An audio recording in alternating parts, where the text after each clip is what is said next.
Assalamualaikum warahmatullahi wabarakatuh. Saya Ika Arisa Smita, kelas 3A. Di sini saya akan menjelaskan tentang jurnal yang saya dapat dari IEEE yang berjudul Automate Enhanced Learning System Using IoT atau peningkatan sistem pembelajaran otomatis menggunakan IoT. Tujuan dan kontribusi. Sistem ini diharapkan mampu membantu siswa dalam memahami suatu pembelajaran, mendapatkan tugas sesuai dengan gaya belajar individu, lalu untuk dapat menyimpan catatan kinerja mereka, serta juga dapat meningkatkan kualitas pendidikan. Latar belakang. Pada zaman sekarang, siswa menghadapi masalah dalam memahami suatu pembelajaran dan kualitas pendidikan secara teratur menurun. Salah satu kemungkinan penyebab penurunan ini adalah kualitas pendidikan siswa yang tidak mampu mengerti dan memahami subjek. Sistem yang diusulkan yaitu sistem berbasis IoT yang secara otomatis akan mengkategorikan siswa berdasarkan sidik jari mereka masing-masing. Jadi, pendekatan ini didasarkan pada mengelompokkan siswa berdasarkan gaya belajar mereka. Hal ini didasarkan pada teori 3 gaya preferensial belajar dari seorang individu, yaitu visual, auditory, dan kinestetik atau FAK teori. Referensi. Yang pertama ada MD Roca dan kawan-kawannya dalam makalah berjudul Preferential Complementary Learning Style Type Indicator, menggambarkan sebuah sistem otomatis yang digunakan aplikasi web berdasarkan uji indikator mengidentifikasi gaya belajar preferensial siswa, namun berfokus pada gaya preferensial belajar, tetapi tidak dibahas apa-apa tentang teori FAK. Gaunan dan X. Duberg, a descriptive model to organize tutoring for learning environment, membahas tentang proses kegiatan belajar, proses kegiatan bimbingan belajar. Lalu D. Whittington dan T. Dewarin, a strategy for studying learners using advanced learning technology, mengusulkan teknik untuk mempelajari perilaku peserta didik menggunakan pembelajaran lanjutan.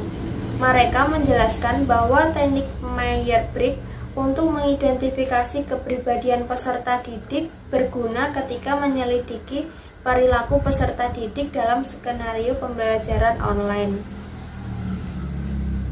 Kemudian yang terakhir ada J.J. Maldonado dan temannya, Exploring Difference in How Learners Navigate in MOOCs Based on Self-Regulated Learning and Learning Style, a Process Mining Approach. Dalam pekerjaan mereka mengusulkan teknik terbuka dan kursus online yang dapat mentransfer pengetahuan. Sebagai mahasiswa atau pelajar harus memahami topik tanpa dukungan guru. FAK teori sendiri yaitu visual. Tugas mereka melibatkan pembelajaran dan dengan ilustrasi, diagram, membaca peta, gambar, sketsa, dan mempersiapkan catatan. Kemudian auditory. Mereka akan diminta merangkum materi yang telah mereka dengar, atau mungkin mereka akan mendengarkan materi lewat audio dan langsung diberikan tes lisan. Kinestetik, langsung pada tugas yang diberikan melalui aktivitas fisik, ujian praktek daripada tulis.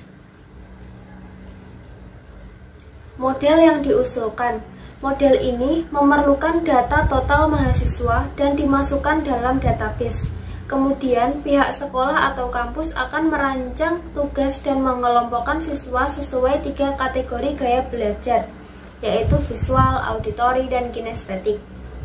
Sistem yang diusulkan yaitu memeriksa sidik jari setiap siswa dan akan menganalisis gaya belajarnya, dan dikategorikan ke dalam salah satu 3 gaya belajar. Setiap ada tugas, siswa harus meletakkan jarinya di atas pemindai sidik jari, dan sistem berbasis IoT secara otomatis akan mengidentifikasi siswa, memeriksa riwayat pengajuan, dan secara otomatis akan membagikan tugas sesuai dengan kelompok belajar yang disimpan sebelumnya dalam database. Sistem ini juga dapat menyimpan catatan, rincian pengiriman tugas, riwayat tugas siswa, nilai, dan lain-lain. Kemudian proses analisis dan validasi yang diusulkan. Yang pertama yaitu ulasan peningkatan sistem pembelajaran dan gaya pembelajaran preferensial. Lalu dilanjutkan ke proses identifikasi gap dan merumuskan masalah. Kemudian checkpoint atau titik pemeriksaan. Setelah melakukan checkpoint, kita akan memperoleh sidik jari, identifikasi gaya belajar, dan penjatahan tugas otomatis. Kemudian melakukan proses simulasi fungsional. Kemudian checkpoint lagi. Dari situ kita dapat menemukan masalah tentang fungsional, seperti testingnya, kemudian rekomendasi tentang implementasinya, dan perbaikan desainnya. Yang terakhir ke proses hasil dan analisis. Sistem yang diusulkan diimplementasikan dengan menggunakan Arduino Uno, dihubungkan dengan modul IoT, sensor sidik jari atau fingerprint modul FPM10A, dan papan Arduino dengan deskripsi pin yang diperlukan, seperti pada gambar berikut. Dan di sebelahnya adalah gambar yang menunjukkan pengaturan eksperimental IoT lengkap untuk mengimplementasikan model yang diusulkan. Hasil dan pembahasan. Daftar 20 mahasiswa diambil dan setup digunakan untuk memperoleh sidik jari mereka dan mengklasifikasikan sesuai dengan kemampuan belajar mereka.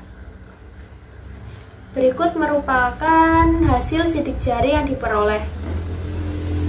Ada tipe loop, kemudian ball, dan lainnya.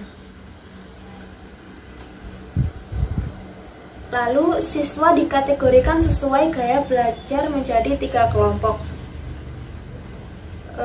Dibagi menjadi visual, auditory, dan kinestetik. Misal, Alek dengan nilai tinggi pada kinestetik, maka akan dikategorikan ke kelompok gaya belajar kinestetik, dan seterusnya. Dari tabel tersebut, kita dapat melihat presentase berdasarkan gaya belajar, seperti kinestetik ada 20%, kemudian visual 25%, dan 55%-nya yaitu auditory. Sampel 20 siswa dapat dianalisis dan terbukti bahwa sebagian besar siswa adalah tipe auditory, sedangkan sisanya dari siswa hampir sama-sama terbagi dalam jenis kinestetik dan visual preferensial gaya belajar.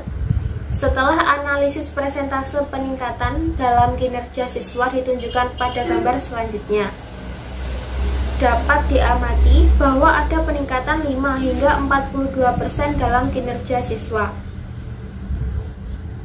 Kinerja kelompok dengan gaya auditory belajar meningkat menjadi 42%, sedangkan kinerja kelompok dengan 2 gaya belajar lainnya bervariasi dengan 5% sampai 40%. Kesimpulan dan saran. DMIT berbasis IoT untuk sistem penjatahan tugas berdasarkan kemampuan belajar siswa teknik sangat membantu untuk menetapkan penilaian mata pelajaran siswa. Siswa akan dapat belajar memahami dan menghubungkan subjek dengan cara yang lebih baik dan berkontribusi untuk meningkatkan kualitas siswa. Dengan pendekatan yang diusulkan, anggota fakultas dapat dengan mudah memberikan tutorial atau tugas rumah kepada siswa tergantung pada gaya belajar bawaan mereka. Sistem yang diusulkan dapat lebih ditingkatkan dengan melatih perangkat lunak dan memberikan umpan balik pembelajaran dari siswa. DMIT yaitu Dermatoglyphic Multiple Intelligence Test adalah teknologi yang merekam dan mempelajari data sidik jari untuk menggambarkan profil psikometrik seseorang. Terima kasih. Sekian dari saya. Assalamualaikum warahmatullahi wabarakatuh.